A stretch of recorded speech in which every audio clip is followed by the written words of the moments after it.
നമ്മുടേത് ഈ പരാതി പറയുന്ന ആളുകൾ പറഞ്ഞുകൊണ്ടിരിക്കുന്ന സന്ദർഭത്തിലും ഞാൻ കൊണ്ടുവന്ന ഫണ്ട് അവിടെ നടന്നുകൊണ്ടിരിക്കുമ്പോഴാണ് വളരെ ദുരുപദിഷ്ടമായി നമുക്ക് തന്നെ അറിഞ്ഞുകൂടാ, ദുരൂഹമാണ്, എന്താണ് അവരുടെ താല്പര്യം നമുക്ക് അറിഞ്ഞുകൂടാ. ആ വർക്ക് നടക്കുന്നതിൻ്റെ മുകളിലൂടെ നടന്നുകൊണ്ടാണ് പിന്നെ ഞാനൊന്നും ചെയ്തിട്ടില്ല എന്ന് പറഞ്ഞുകൊണ്ടിരിക്കുന്നത്. ഇപ്പോൾ നിങ്ങൾ കണ്ടുകൊണ്ടിരിക്കല്ലേ ആ വർക്ക് ഞാൻ കൊണ്ടുവന്ന് ഞാൻ ഒരു 4-5 വർഷം കൊണ്ട് അധ്വാനിച്ചുണ്ടാക്കിയ ഒരു ഫണ്ടാണ്. കാരണം നാഷണൽ ഹൈവേ അതോറിറ്റിയിൽ നിന്നൊരു ഫണ്ട് കിട്ടുക, അതും 8 കോടി രൂപയുടെ ഫണ്ട് കിട്ടുക എന്ന് പറയുന്നത് വളരെ എളുപ്പത്തിലല്ല. അതിൻ്റെ വർക്കാണ് ഇപ്പോൾ നടന്നുകൊണ്ടിരിക്കുന്നത്. ഈ കാലിക്കറ്റ് എയർപോർട്ടിലേക്ക് 20 കോടി 19 കോടി 45 ലക്ഷം രൂപയുടെ വർക്കും ഇപ്പോൾ ടെൻഡറായി വർക്ക് തുടങ്ങാൻ നിൽക്കുകയാണ്. ഇതൊക്കെ പിന്നെ അതുപോലെ തന്നെ കാലിക്കറ്റ് പിന്നെ നമ്മുടെ താലൂക്ക് ആശുപത്രി കൊണ്ടോട്ടിയിലെ താലൂക്ക് ആശുപത്രി 44 കോടി രൂപയുടെ വർക്ക് പൂർത്തിയാകാൻ നിൽക്കുകയാണ്. അങ്ങോട്ടുള്ള റോഡ് വീതി കൂട്ടി ആളുകൾ സൗജന്യമായ സ്ഥലം നിന്ന് ആ റോഡ് വീതി കൂട്ടി തന്നെ ഇപ്പോഴും മുന്നോട്ട് കൊണ്ടുപോകുകയാണ്.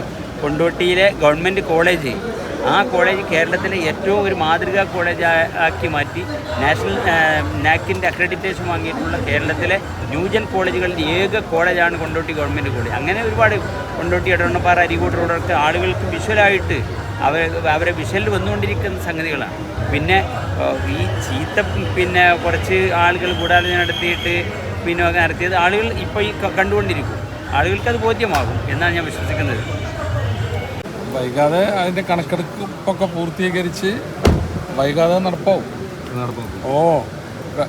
ഇന്ദിരാ ഗ്യാരണ്ടികൾ പറഞ്ഞതെല്ലാം ഈ ഗവൺമെൻറ് നടപ്പാക്കും. ചെറിയ സാവകാശം. ഓക്കെ, ശരി.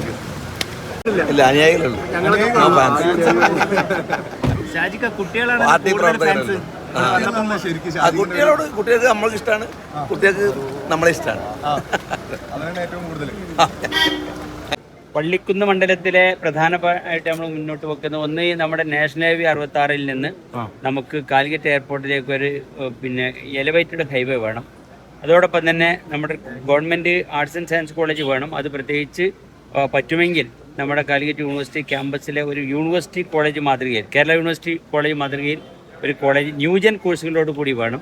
അതോടൊപ്പം തന്നെ നമ്മുടെ എഞ്ചിനീയറിംഗ് കോളേജ് സെൽഫ് ഫിനാൻസിങ് മോഡലാണ് ഇപ്പോൾ പ്രവർത്തിച്ചുകൊണ്ടിരിക്കുന്നത്. അത് ഗവൺമെൻറ് എയ്ഡഡ് സർക്കാർ കോളേജാക്കി ആ എഞ്ചിനീയറിംഗ് കോളേജ് ഇപ്പോഴും പറയുന്നു ന്യൂജൻ കോഴ്സുകളോട് കൂടി ആ കോളേജാക്കി മാറ്റുക. അതോടൊപ്പം തന്നെ നമ്മുടെ ആനങ്ങാടിയിലെ റെയിൽവേ മേൽപ്പാലം വേണം. പ്രത്യേകിച്ച് തീരദേശത്തുള്ള പിന്നെ ഇപ്പം മുറിഞ്ഞു പോയിട്ടുള്ള നമ്മുടെ തീരദേശ ഹൈവേ ഉണ്ട്, അത് പാരിസ്ഥിതിക പ്രശ്നങ്ങളും എല്ലാം ഉണ്ട്, ആ CRZ ഉൾപ്പെട്ടിട്ടുണ്ട്. അതിൻ്റെ എല്ലാ നടപടികളുമായിട്ട് മുന്നോട്ട് പോയി അത് എത്രയും പെട്ടെന്ന് ആ തീരദേശ ഹൈവേ പൂർത്തിയാക്കണം. പിന്നെ ഒരു ഫയർ സ്റ്റേഷൻ ഏറ്റവും മുന്നോട്ട് വെക്കുന്ന ഒരു കാര്യമാണ്. കാലിക്കറ്റ് എയർപോർട്ട് ഉണ്ട്, അതോടൊപ്പം തന്നെ ഇവിടെ നമ്മുടെ കാലിക്കറ്റ് യൂണിവേഴ്സിറ്റി ഉണ്ട്, IOC ഉണ്ട്, കിൻഫ്ര ഉണ്ട്. ഈ സ്ഥലത്തൊക്കെ ഒരു പ്രധാനമായിട്ടും ഒരു ഫയർ സ്റ്റേഷൻ അത്യാവശ്യമാണ്. ഒരു ഫയർ സ്റ്റേഷൻ വേണം.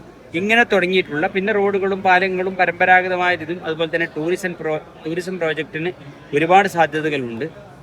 പിന്നെ വേറൊരു കാര്യം കൂടെ, പ്രത്യേകിച്ച് ആധുനിക ചികിത്സാ രംഗത്ത് തുല മുന്നോട്ട് വെക്കുന്ന അതേ രീതിയിലുള്ള ഒരു കമ്പൈൻഡ് ക്ലിനിക്കൽ വെൽനസ് സെൻറ്റർ, ആ രീതിയിലേക്കുള്ള ഒരു വികസനമാണ്.